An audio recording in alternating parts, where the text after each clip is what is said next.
Bonjour et bienvenue sur Guerre et Plomb pour cette nouvelle vidéo. Alors ça va être une toute petite vidéo très courte pour vous présenter Impitoyable Bourgade. Voilà.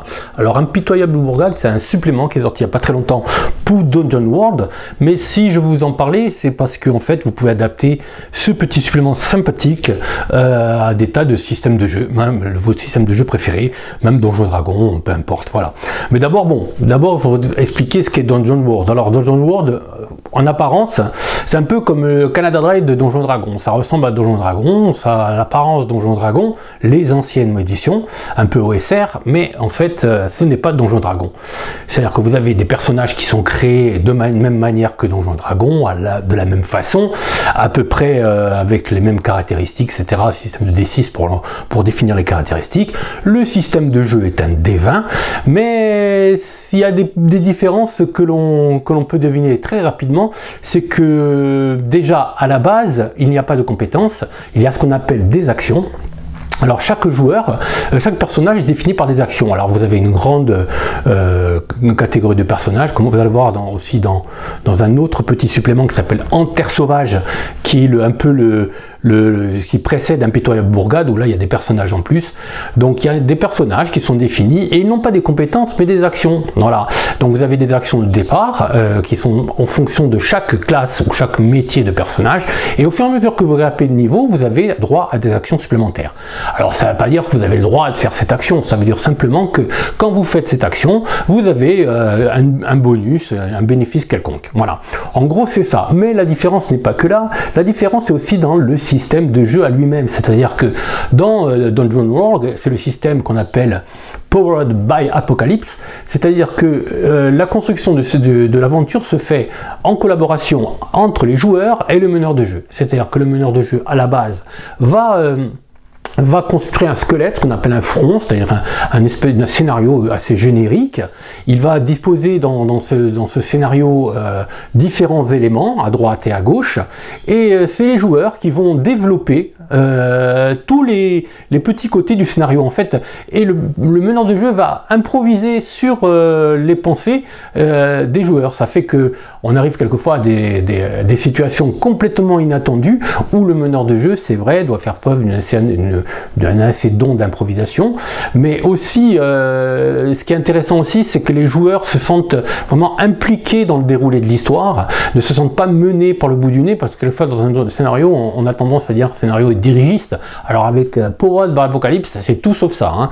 Donc le scénario part quelquefois dans une direction complètement loufoque, mais le meneur de jeu, lui, son rôle est de le garder dans le cadre des règles, parce qu'il y a quand même des règles, et de définir les actions. Alors il n'y a pas de round, il n'y a pas de... Les combats ne se déroulent pas, ce ne sont pas séquencés, c'est un peu comme une séance de cinéma, c'est-à-dire qu'il se déroule une scène, le meneur de jeu va se focaliser sur un joueur, qui est un personnage qui va faire sa scène en entier. Les autres joueurs vont pouvoir intervenir à un moment de droite à gauche, en sachant que, par exemple, si quelqu'un se lance à l'assaut d'un ennemi, c'est un exemple qui est donné dans le jeu, se lance à l'assaut d'un ennemi, et ben à un moment donné, au moment où le personnage franchit un obstacle, l'autre personnage, le joueur, dit bon, je tire une flèche sur l'adversaire.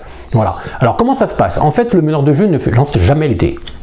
C'est le personnage joueur qui lance les dés, et en fonction du score, si le score est plus ou moins important, bon, il peut réussir son action, et sinon il peut rater sa scène, c'est-à-dire qu'il arrive parfois des échecs partiaux, c'est-à-dire qu'il réussit quand même son action, mais il en subit des conséquences, par exemple des dommages, ou il peut complètement s'arrêter son action, c'est-à-dire non seulement il rate sa scène, son action dans la scène, mais en plus il subit des dommages, par exemple si c'est dans le cadre d'un combat. Voilà. En gros, vous avez ce que c'est à peu près Dungeon World. Alors ça a un petit peu révolutionné en son temps quand il est sorti dans les années 2000. Apocalypse World, je crois que c'est sorti dans les années 2010 par là, enfin Dungeon World 2012-2013, ça a remporté pas mal de lauriers, ça a eu pas mal de succès, parce que ça révolutionnait un petit peu le système narratif de jeu de rôle. Alors les anciens rôlistes étaient vraiment un petit peu à l'époque un petit peu complètement chamboulé parce que ça mettait un peu à plat toute leur façon de penser, tout le système, surtout les meneurs de jeu. Mais les néophytes, eux, par contre, sont rentrés tout à fait naturellement dedans puisqu'ils n'avaient jamais vu autre chose que ce système. Voilà, en gros, j'ai défini Dungeon World. J'en parle plus longuement sur le site Guerre et Plan. Si vous voulez jeter un petit coup d'œil, n'hésitez pas à le faire. L'adresse est en dessous, là. Il y a une petite critique générale qui est faite.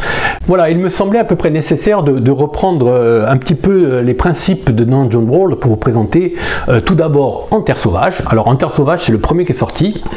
C'est édité par Designed by Acritarch, voilà, une maison d'édition belge. Alors En Terre Sauvage, c'est un petit bijou. Alors franchement, même si franchement vous ne jouez pas à Dungeon World, vous pouvez utiliser ce qu'il y a à l'intérieur. Alors je vais faire vite une petite vue générale du jeu, de l'objet. Alors c'est un petit bouquin, vous voyez, il est tout petit, mais il est riche. C'est pas forcément parce qu'il est plein de choses en fait. Voilà. Alors là, dans ce qui est une introduction après à Impetuable Bourgade, pensez bien qu'il vient de sortir. Celui-là, il date de, je ne sais plus exactement, il y a quelques années déjà. Donc là, vous avez exactement la construction de rôle. Alors là, on revient dans l'esprit Dungeon World, mais tout est générique. Donc vous pouvez utiliser ça, comme je vous disais, dans le système. Vous avez la construction du monde, d'une campagne, en collaboration avec les autres joueurs. On va définir des régions, on va définir des contrées, et là c'est vraiment très très riche. Vous mettez des découvertes, mettez des dangers en fonction de... Alors ça peut être fait au fur et à mesure de l'aventure, mais ça peut être fait aussi en préalable. Vous réunissez avec vos joueurs et vous dessinez la carte avec le lieu de départ et les endroits les plus importants de la zone. Alors là vous voyez que vous avez tout un système. Alors je ne sais pas si on voit bien la caméra, je pense que oui. Vous avez tout un système où là vous avez un exemple, dessiner une carte. Alors chaque joueur à son tour donne un élément de la carte, le meneur de jeu les rajoute, après il va rajouter des choses qu'il ne va pas montrer aux joueurs, et dans le cas de panne d'inspiration, vous avez plein de tables aléatoires, avec des régions aléatoires, des lieux aléatoires, et chaque endroit, ce qu'on appelle, il y a des marques, et ces marques, en fait, c'est le type de relief, la météo, etc., qui va vous permettre ensuite de pouvoir créer des découvertes et des dangers. Voilà. Là vous avez, alors là après un peu plus loin, là c'est montrer le chemin. Vous avez de nouveaux personnages, voilà, qui sont recrutés. Là c'est recruter des aides de jeu, pardon, des aides, des PNJ aidants. Voilà, voilà, les marqueurs de recrues. Là vous pouvez les trouver. Action de voyage et d'exploration. Guider le groupe. Ça, tout ça qui est grâce à vos aides de jeu. Là, la faune, l'eau, la nourriture, vous avez tout à l'intérieur. Voilà, échapper à un bête, les actions pour la météo extrême, voilà, vivre pour... Ah, là, c'est les nouveaux personnages, vous avez l'argonaute, le fouisseur, le chasseur, vraiment fait pour la campagne en extérieur. Et vraiment, vous avez vraiment tout pour de manière assez rapide, créer des campagnes, voilà. Alors, on peut s'en servir vraiment... À la base, c'est pour Dungeon World, mais comme je le dis, on peut s'en servir pour d'autres systèmes de jeu.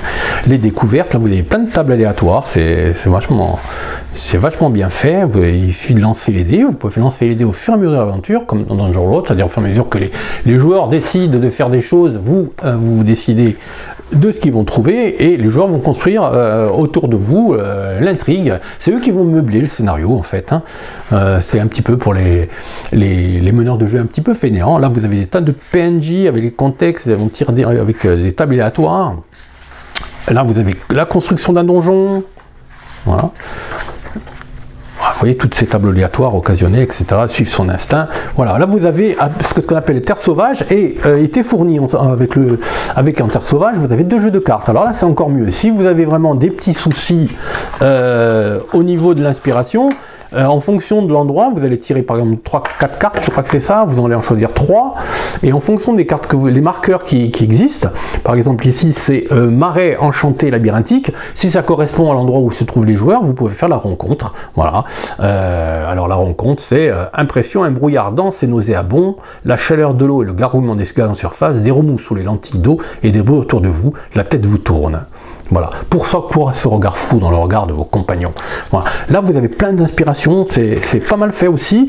Là aussi, vous pouvez utiliser ça quand vos personnages sont en campagne battre la campagne, voilà, c'est tout à fait possible, hein, vous pouvez utiliser ça pour un autre système de jeu. Il existe 2 jets de cartes, celui-là, et un booster, qui est là aussi. Voilà. Tout ça pour vous dire qu'Impitoyable Bourgade, c'est la même chose qu'en Terre Sauvage, mais c'est pour les villes. Alors là, c'est attendu, c'est sorti il n'y a pas très longtemps. J'ai découvert ça, oui, j'ai découvert ça à l'occasion du dernier salon de Villeurbanne. Voilà.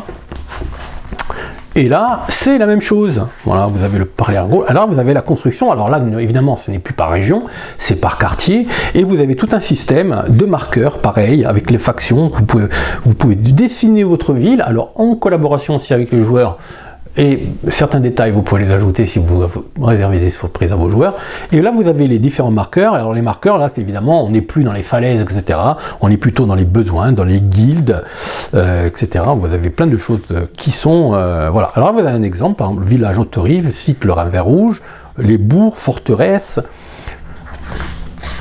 Impression, les découvertes, les dangers. Alors c'est le même système de construction que en Terre Sauvage qui est en dessous. Voilà. Tracer les contours. Alors c'est des petits bouquins qui n'ont pas l'air mine de rien, mais ils sont vraiment très complets. Là vous avez sites aléatoires, encore des tables aléatoires pour tirer les différents endroits de la construction de notre ville. Voilà. Défier le danger, que s'est-il passé, qui était le maître de la situation ici, plein d'idées, plein de petites idées de synopsis pour orienter les joueurs qui, eux, vont évidemment dans le système d'un genre lourd ajouter des éléments dans la ville. Compétences du joueur et d'action, exemple, là vous avez des exemples à l'intérieur, neutraliser un endroit. Voilà, les conséquences macro. Alors vous voyez qu'ici, les actions de départ, le diplomate, le rabatteur, là aussi vous avez des nouveaux métiers, le baron du crime, le détective extraordinaire. Tenter sa chance. Alors, ça c'est vraiment réservé aux meneurs de jeu, hein, tenter sa chance. Hein. C'est vraiment, ça permet de peupler les localités et les lieux, voilà. Au moment où les joueurs y pénètrent. Voilà, les découvertes, les mentions naturelles, infrastructures. Là encore, vous avez des tables aléatoires. En veux-tu, en voilà. La taverne. On peut choisir ou lancer les dés. Évidemment, vous avez toujours la possibilité de choisir. Hein. Lancer les dés, c'est vraiment si vous ne savez pas, vous êtes hésitant. Hein. Vous désirez en savoir plus. Les factions. Alors, ces petits bouquins, c'est absolument génial.